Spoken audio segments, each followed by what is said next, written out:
Assalamualaikum warahmatullahi wabarakatuh. Perkenalkan, kami dari kelompok 6 yang beranggotakan saya sendiri, Muhammad Roy Bafi, dengan NIM 210301010, dan Mas Riko Maulana Ibrahim dengan NIM 21030101063. Di sini saya akan mempresentasikan hasil diskusi kelompok kami tentang materi internet. Untuk yang pertama yaitu pengertian internet. Internet adalah sekumpulan dari jutaan komputer di seluruh dunia yang terkoneksi antara yang satu dengan yang lain. Media koneksi yang digunakan bisa melalui sambungan telepon, serat optik, kabel koaksial, atau satelit dengan koneksi wireless. Nah, ketika kita log on dengan internet, kita diberikan hak akses ke komputer lain di seluruh dunia yang terhubung juga dengan internet. Dengan kemajuan teknologi yang semakin pesat, saat ini internet dapat dihubungi dengan koneksi wireless dari handle PC atau dari sebuah komputer notebook. Setelah terhubung dengan internet, kita dapat melakukan beberapa hal. Misalnya, mengirim data dan menerima email, chatting dengan media teks atau suara, berselancar atau surfing di World Wide Web, atau hal-hal lain dengan suatu software aplikasi tertentu. Secara sederhana, cara kerja internet sama seperti sistem pos atau sistem parcel, kecuali internet bekerja dengan sangat cepat. Misalnya, bila sekarang ini kita di Surabaya dan akan berkirim misalnya ke Amerika, setelah kita tombol kirim atau send, selanjutnya email kita akan menuju ke email server tersebut. Mail server ini biasanya bukanlah komputer yang sedang kita pakai saat ini, tetapi bagian dari layanan yang ada di internet. Sehingga kita bisa saja keluar dari internet setelah menekan tombol kirim tanpa menunggu proses pengiriman email tersebut. Kemudian email server kita tersebut akan mencoba mengontak email server di Amerika melewati rute Jakarta, Singapura, Jepang, Amerika, atau bila rute tersebut sibuk dapat menggunakan rute Australia. Jadi disimpulkan di sini ada dua rute, yaitu rute Jakarta, Singapura, Jepang, Amerika, dan rute Australia, Amerika. Paket data dalam internet memiliki ukuran tertentu, sehingga bila email kita tadi tidak cukup besar, bisa saja dibagi dalam beberapa paket dan masing-masing paket dapat dikirim dengan rute yang berbeda. Setelah sampai di Amerika, mail server di sana akan membangun kembali email kita tersebut menjadi satu bagian utuh yang siap disajikan. Bila satelit yang digunakan dalam rute-rute tersebut sibuk, maka mail server kita akan mencoba untuk mengirim kembali setelah beberapa saat sampai benar-benar terkirim. Bila sampai maksimum sampai sekitar 4 hari lebih, tergantung settingan email server kita. Email itu belum bisa terkirim, maka akan dikirimkan email pemberitahuan bahwa email kita tidak sampai. Sekian. Lanjut ke materi yang kedua, yaitu B. Sejarah perkembangan internet. Internet merupakan jaringan komputer yang dibentuk oleh Departemen Pertahanan Amerika Serikat pada tahun 1969 melalui proyek ARPA yang disebut ARPANET, Advanced Research Project Against Networks, di mana mereka mendemonstrasikan bagaimana dengan hardware dan software komputer yang berbasis Unix kita bisa melakukan komunikasi dalam jarak yang tidak terhingga melalui saluran telepon. Untuk tujuan awalnya dibangun proyek itu adalah keperluan militer. Pada saat itu Departemen Pertahanan Amerika Serikat membuat sistem jaringan komputer yang tersebar dengan menghubungkan komputer di daerah-daerah vital untuk mengatasi masalah bila terjadi serangan nuklir dan untuk menghindari terjadinya informasi terpusat yang apabila terjadi perang dapat mudah dihancurkan. Pada mulanya ARPANET hanya menghubungkan 4 situs, yaitu Stanford Research Institute, University of California, Santa Barbara, yang keempat yaitu University of Utah, di mana mereka membentuk satu jaringan terpadu pada tahun 1969. Dan secara umum ARPANET diperkenalkan pada bulan Oktober 1972. Tidak lama kemudian proyek ini berkembang pesat di seluruh daerah dan semua universitas di negara tersebut ingin bergabung sehingga membuat ARPANET kesulitan untuk mengaturnya. Oleh sebab itu ARPANET dipecah menjadi 2, yaitu MILNET untuk keperluan militer dan ARPANET baru yang lebih kecil untuk keperluan non militer, seperti universitas. Gabungan kedua jaringan akhirnya dikenal dengan nama DARPA Internet, yang kemudian disederhanakan menjadi Internet. Yang selanjutnya C. Fakta Kemajuan Internet Indonesia tahun 2012. Pada awal bulan Desember 2011 yang lalu, ada sebuah penelitian yang dilakukan oleh sebuah agensi survei internasional tentang perkembangan teknologi di Indonesia, khususnya di dalam hal media sosial, internet, perangkat mobil. Penelitian ini juga memberikan rincian dari 3 kategori media sosial, yang dimana terdapat beberapa fakta menarik dari perkembangan teknologi di Indonesia. Ada 8 fakta. Yang pertama, fakta perkembangan teknologi di Indonesia menunjukkan penggunaan internet di Indonesia sangat tinggi. Yang kedua, perkembangan teknologi di Indonesia menunjukkan 61% dari total penggunaan internet tersebut online melalui perangkat mobil. Yang ketiga,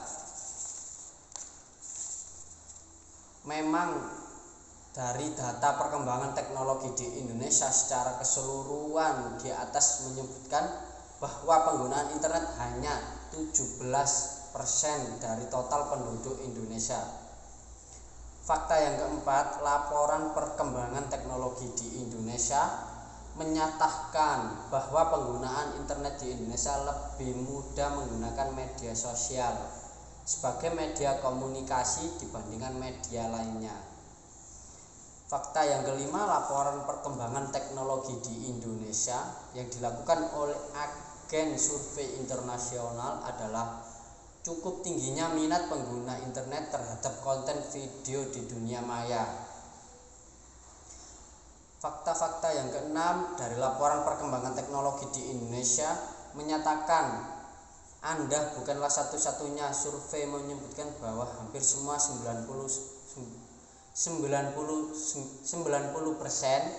penggunaan internet Indonesia memanfaatkan layanan situs sharing foto. Banyaknya fakta. Fakta yang ketujuh dari perkembangan teknologi di Indonesia menyatakan bahwa terdapat lebih dari 5 juta blog milik pengguna internet di negara kita. Fakta yang terakhir bisa diambil dari survei perkembangan teknologi di Indonesia ini adalah Remaja adalah pengguna internet terbanyak, situs yang paling sering mereka kunjungi. Mereka menyukai media sosial ini sebagai sarana komunikasi dibandingkan media lainnya, dan mereka lebih suka mengunjungi melalui ponsel. Mungkin semua telah mengetahui bahwa Indonesia telah lama menduduki posisi kedua sebagai pengguna media sosial terbesar di dunia.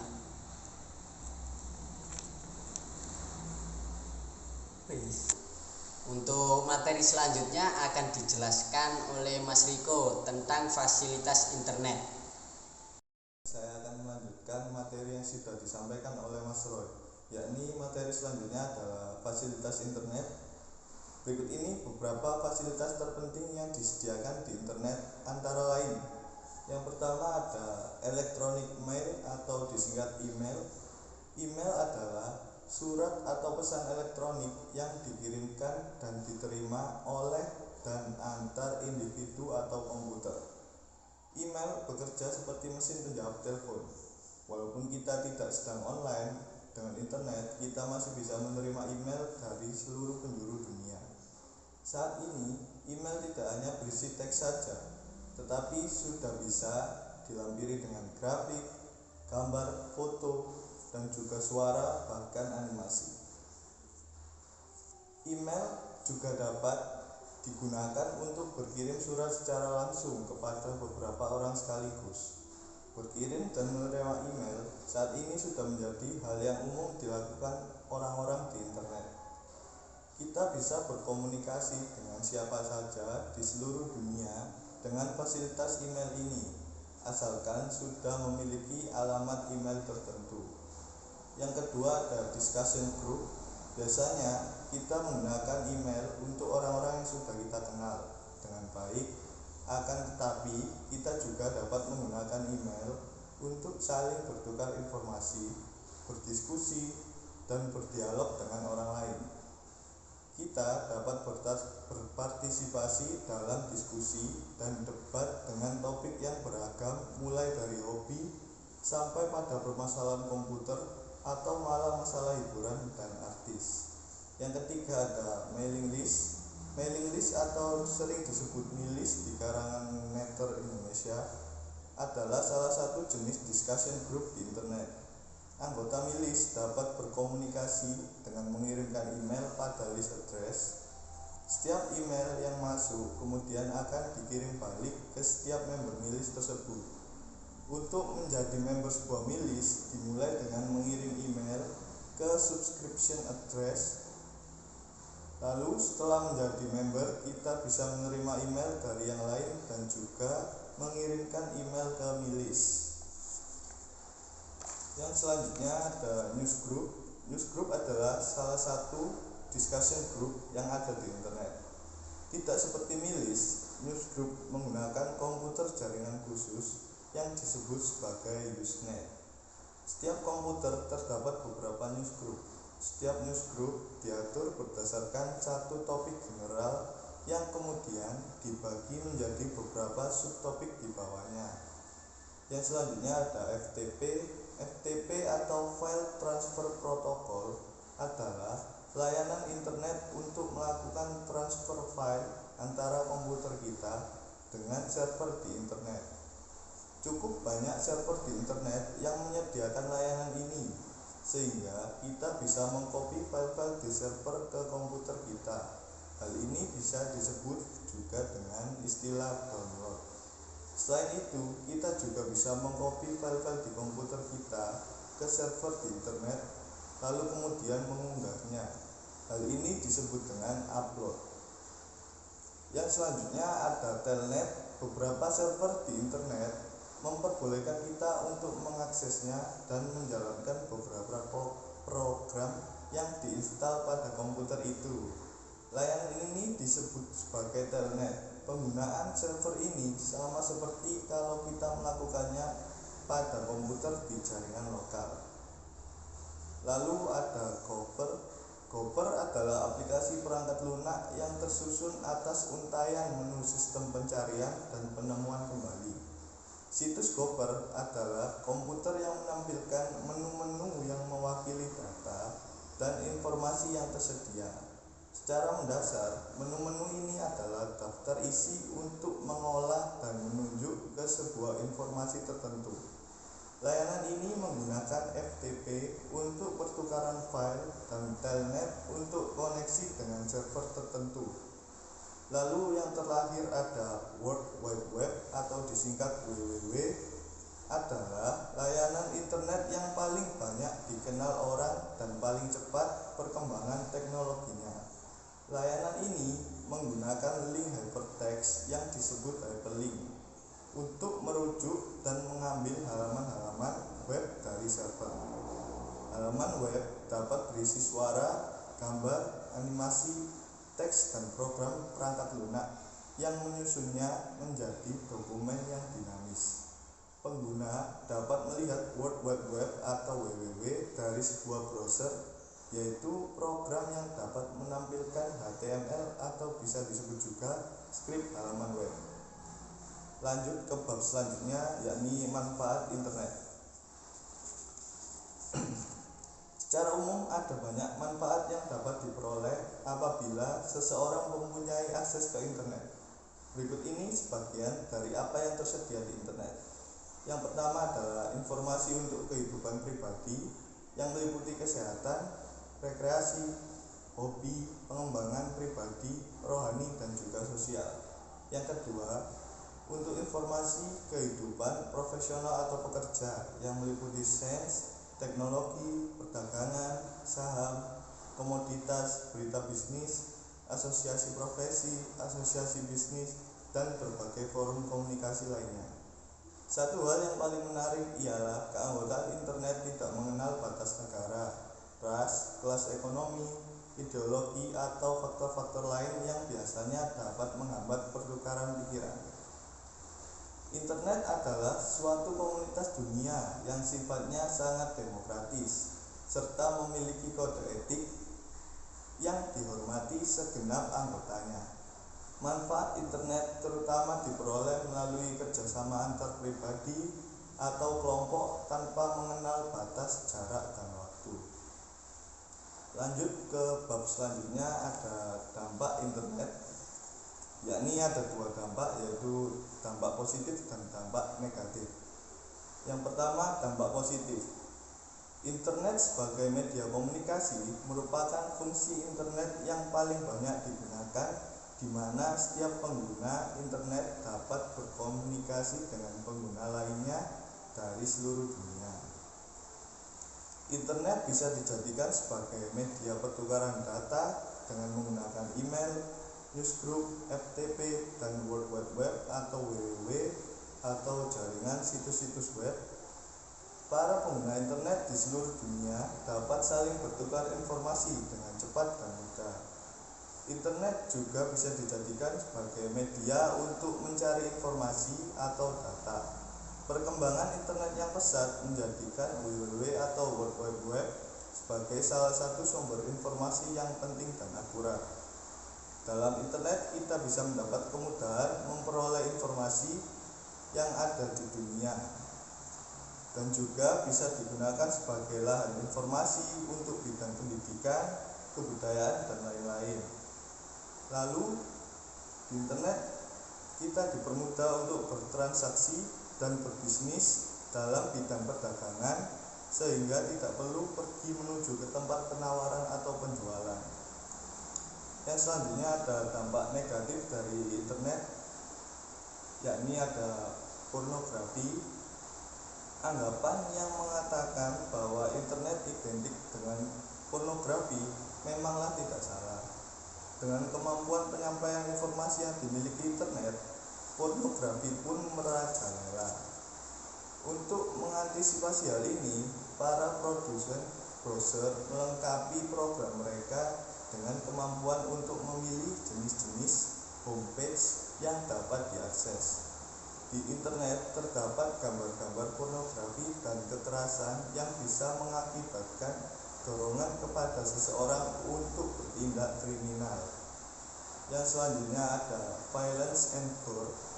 Kekejaman dan kesadisan juga banyak ditampilkan di internet, karena segi bisnis dan isi pada dunia internet tidaklah terbatas. Maka, para pemilik situs menggunakan segala macam cara agar dapat menjual situs mereka. Salah satunya dengan menampilkan hal-hal yang bersifat tabu seperti kekejaman dan kesadisan. Yang selanjutnya ada penipuan. Hal ini memanglah merajalela dimanapun dan di bidang apapun. Internet pun tidak luput dari serangan penipu. Cara yang terbaik adalah tidak mengindahkan hal ini atau mengkonfirmasi informasi yang didapatkan pada penyedia informasi tersebut. Lalu ada carding. Karena sifatnya yang langsung, cara belanja dengan menggunakan kartu kredit adalah cara yang paling banyak digunakan dalam dunia internet. Para penjahat internet pun paling banyak melakukan kejahatan dalam bidang ini. Dengan sifat yang terbuka, para penjahat mampu mendeteksi adanya transaksi yang menggunakan kartu kredit online dan mencatat kode kartu yang digunakan. Untuk selanjutnya, mereka menggunakan data yang mereka dapatkan untuk kepentingan kejahatan mereka. Yang terakhir ada perjudian. Dampak lain dari internet ini adalah meluasnya perjudian. Dengan jaringan yang tersedia, para penjudi tidak perlu pergi ke tempat khusus untuk memenuhi keinginannya. Mereka hanya perlu menghindari situs-situs seperti ini agar perjudiannya tidak ketahuan. Karena umumnya situs perjudian tidaklah agresif dan memerlukan banyak persetujuan dari pengunjungnya. Sekian materi yang saya sampaikan. Untuk kurang lebihnya saya mengucapkan mohon maaf sebesar-besarnya. Oke, terima kasih penyampaian dari Mas Riko. Saya sebagai moderator akan mengakhiri presentasi pada hari ini. Kurang lebihnya mohon maaf sebesar-besarnya. Akhirus salam. Wassalamualaikum warahmatullahi wabarakatuh.